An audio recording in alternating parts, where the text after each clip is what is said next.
Welcome to my channel. और अगर आप हिमाचल प्रदेश में किसी भी कॉलेज या यूनिवर्सिटी में असिस्टेंट प्रोफेसर बनने का सोच रहे हैं और आपने HPPSC सेट एग्ज़ाम के लिए अप्लाई किया है, तो आपके लिए ये वीडियो बहुत ही ज़रूरी रहने वाला है, क्योंकि HPPSC ने रिसेंटली जो एडमिट कार्ड हैं वो इशू कर दिए हैं और जो एग्ज़ाम डेट है वो 7 जून जो कि संडे का दिन है, उस दिन आपका एग्ज़ाम जो है वो कंडक्ट करवाया जाएगा। और इसकी जो टाइमिंग है वो क्या रहने वाली है और किस तरह से आप प्रिपेयर कर सकते हैं आने वाले 15 दिनों में, क्या आपकी स्ट्रेटजी रहनी चाहिए, क्या करना है और क्या नहीं करना है, और किन सब चीज़ों से बचना है ताकि जो फॉल्स इन्फॉर्मेशन है वो जो है वो आपकी स्टडी में देखने को ना मिले। तो इसके बारे में हम डिस्कस करेंगे। तो स्टार्टिंग में हम डिस्कस करते हैं कि जो एग्ज़ाम की टाइमिंग है वो क्या रहने वाली है। मैं आपको बता दूं कि जो टाइमिंग है वो 7 जून को 11 बजे से 12 बजे तक जो पेपर 1 रहता है आपका, जिसमें क्वांटिटेटिव एप्टीट्यूड से लेकर टीचिंग, ITC, ICT और जो रीजनिंग रहता है, टीचिंग एप्टीट्यूड और रिसर्च मैथोलॉजी से रिलेटेड और कॉम्प्रिहेंशन, DI, वो सारे यूनिट्स, वो जो एग्ज़ाम होगा वो आपका फर्स्ट शिफ्ट में देखने को मिलेगा, जो कि जितने भी सब्जेक्ट्स के स्टूडेंट्स हैं, चाहे वो साइंसेस के हैं, चाहे वो आर्ट्स के हैं, चाहे कॉमर्स के हैं, सबके लिए कॉमन एक एग्ज़ाम होता है जो कि इजी टू मॉडरेट रहता है।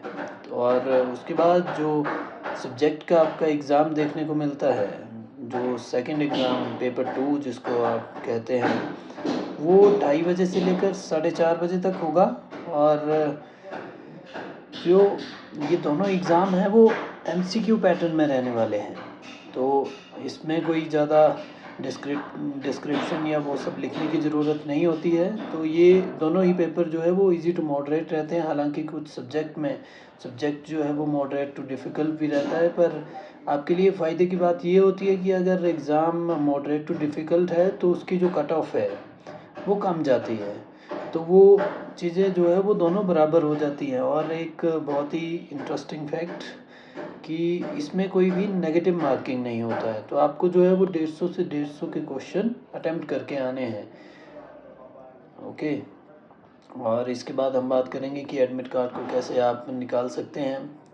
तो अगर आप जानते हैं then it's well and good for you, और अगर आपको इस चीज़ का नहीं पता है तो आप ऑफिशियल साइट पे जाके और कैंडिडेट लॉगिन करके जो उसका एडमिट कार्ड टैब है उस पर क्लिक करके आप इसको इजीली डाउनलोड कर सकते हैं। और अब बारी आती है कि आपको क्या सब चीज़ें जो है वो इन अंतिम दिनों में करनी है और क्या कुछ चीज़ें जो है वो नहीं करनी है। तो जो मेन इशू रहता है स्टूडेंट का कि बहुत सा मटेरियल, बहुत सी चीज़ें जो है वो सेम टाइम पे पढ़ने की कोशिश करते हैं, और जब एग्ज़ाम नज़दीक होता है तो वो भी टोटली कंफ्यूज हो जाते हैं कि अब एग्ज़ाम से कुछ दिन पहले किस तरह से स्टडी की जाए, क्योंकि आपने जो है वो वेरियस सोर्सेज को फॉलो करके रखा होता है, और जो एंडिंग डेज़ का प्लान होता है वो आपने जो स्ट्रेटजी है वो नहीं बनाई होती है कि एंडिंग डेज़ में हम किस तरह से इसको फॉलो करेंगे और किस तरह से क्वेश्चन को सॉल्व करेंगे। तो पहली चीज़ तो आपने याद रखनी है कि जो प्रीवियस ईयर के क्वेश्चंस हैं MCQ जितने भी आपको मिलते हैं, चाहे वो 7 to 8 ईयर्स के मिलते हैं, चाहे 10 to 15 ईयर्स के, उनको सॉल्व करिए, चाहे वो पेपर 1 के हैं चाहे पेपर 2 के हैं, ठीक है। और एक अपनी रूटीन को मेंटेन करिए ताकि ऐसा ना हो कि एग्ज़ाम के टाइम, जो आपकी एग्ज़ाम की टाइमिंग होती है उस टाइम पे आपका जो मेंटल सेटअप है, वो जो बायोलॉजिकल एक क्लॉक होती है ना एग्ज़ाम के टाइम में, वो बहुत ज़रूरी होती है कि आप रूटीन टाइमिंग है कि आप 11 से 12 बजे उस टाइम पे भी स्टडी करते हैं और शाम के टाइम 2:30 से 4:30 बजे तक स्टडी करते हैं। तो ये चीज़ें जो है वो बायोलॉजिकल क्लॉक होती है जो आपके दिमाग को डेली मैसेज करता है कि इस टाइम पे आपको स्टडी ही करनी है। तो इस चीज़ को आपने बहुत ही मेंटेन करके रखना है एग्ज़ाम के जो नज़दीकी दिन होंगे। और पेपर 1 के लिए मैं बता दूं कि जो इजीली आप क्रैक कर सकते हैं उसमें मेजर सेक्शन रहते हैं, जो टीचिंग एप्टीट्यूड है, रिसर्च के लिए ICT है और रीजनिंग, और उसके अतिरिक्त जो आपका टीचिंग एप्टीट्यूड और डीआई और एक कॉम्प्रिहेंशन आती है, जिसमें कि 5 क्वेश्चन जो है वो आप इजीली उसको क्रैक कर सकते हैं। अब मेजर इशू ये आता है कि एग्ज़ाम से इतने दिन पहले क्या कुछ चीज़ें जो है वो आपको नहीं करनी है। अभी के टाइम में मैं बता दूं कि आपको जो न्यू टॉपिक्स हैं उनको बिल्कुल भी टच नहीं करना है। मतलब आपको लगता है कि कोई कुछ एक पोर्शन जो है वो सब्जेक्टिव हमारे से ये चीज़ें वो चीज़ें छूट गई हैं, तो अभी के लिए उसको आप अवॉइड कर सकते हैं। और जितना भी हो सके तो जो प्रीवियस ईयर क्वेश्चन के साथ साथ जब एग्ज़ाम और नज़दीक होगा तो आने वाले 5 से 10 दिन के अंदर आप जो है वो मॉक टेस्ट को प्रैक्टिस करिए।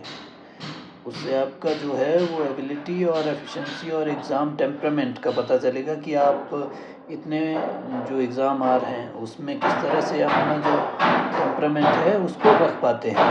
ठीक है। और इसके बाद बारी आती है कि क्या क्या चीज़ें जो है वो अभी के टाइम में आपको करनी है।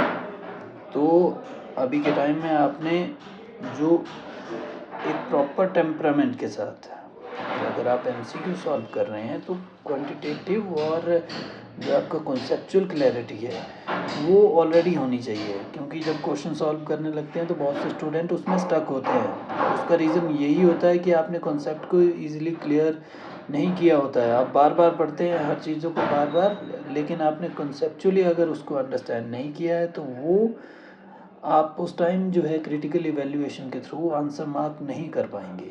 तो ये चीज़ें रहती हैं और अभी के टाइम आप इसको अच्छे से प्रिपेयर करिए। और ज़्यादा हार्ड एंड फास्ट कुछ रूल नहीं है सक्सेस के, यही 2-3 रूल हैं कि आप जो है अपनी स्टडी को कंटिन्यू रखिए और सही डायरेक्शन में रखिए और विथ प्रॉपर मटेरियल। ओके।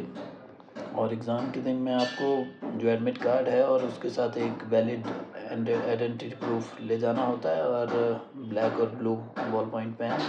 और रिपोर्टिंग टाइम जो HPPSC ने मेंशन किया है कि जो है वो एग्ज़ाम से 30 मिनट बिफोर ओके आपको वहाँ पे पहुँचना है, और उसके बाद आपकी जो सब एंट्री और उसके बाद एग्ज़ाम। ठीक है। तो ये दोनों पेपर 1 और 2 में सिमिलर रहने वाला है।